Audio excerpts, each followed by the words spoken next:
హనుమంతుడి ఆకలి ఎలా ఉంటుందో మీకు తెలుసా? సాధారణంగా హనుమంతుడు చెట్లమీద దొరికే పళ్ళు కాయలను తిని తన ఆకలిని తీర్చుకుంటాడు. కాని ఒకరోజు సీతారాములు నివసిస్తున్న ఆశ్రమానికి వెళ్లిన హనుమకి సీతమ్మ వండిన వంటకాల ఘుమఘుమలకు భయంకరమైన ఆకలి వేస్తుంది.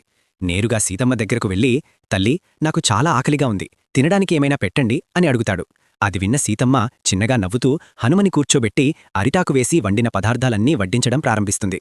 కాని స్వామికి ఎంత తిన్నా ఆకలి తీరదు. సీతమ్మ వండుతూ వడ్డిస్తూ ఉంటే హనుమ చిటికలో తినేస్తూ ఉంటాడు. చివరికి వంటగదిలో ఉన్న వంటకాలన్నీ ఖాళీ అయిపోతాయి. దాంతో సీతమ్మ కంగారు పడుతూ రాముడి దగ్గరకు వెళ్లి హనుమ ఆకలిని తీర్చడానికి ఏదైనా మార్గముంటే చెప్పమంటుంది. అప్పుడు రాముడు, జానకీ, నువ్వు సాధారణ వ్యక్తికి భోజనం వడ్డించడం లేదు. హనుమంతుడు లోకాలని ఏలే ఆ పరమేశ్వరుడి అంశ. చిన్న వయసులోనే ఆకలితో సూర్యుడినే మింగడానికి ప్రయత్నించాడు. ఆలోచించు, పరిష్కారం నీకే వదిలేస్తున్నా అని చెప్తాడు.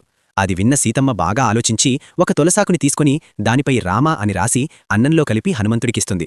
అది తిన్న